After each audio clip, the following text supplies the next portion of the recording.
Good morning students. In the last video we have ended with page number 40, condensation. Today we will see the activity. Now this activity you can try at home.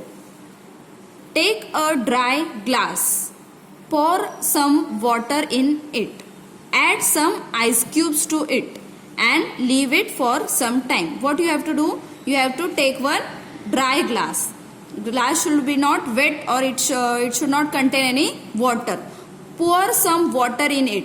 Afterwards you will add some water and you will also add some ice cubes. Can you see here in the picture? You can also add some ice cubes and leave it for some time. You have to leave it for some time.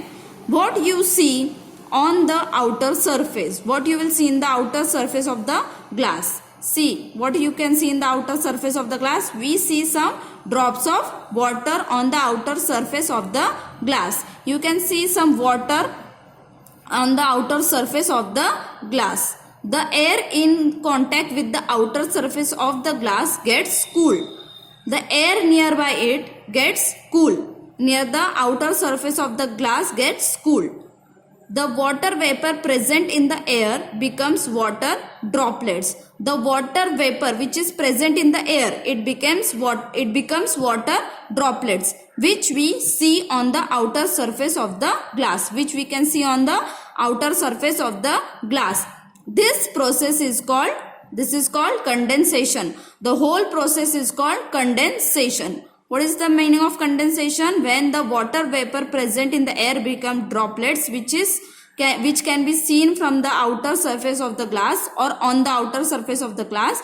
This is called condensation. Now next, we will see some points.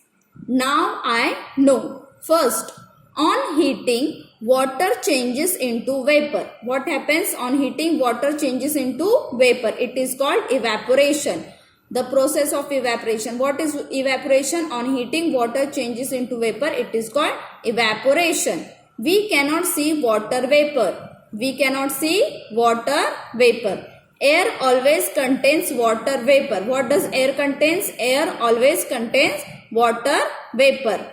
In summer, air is dry.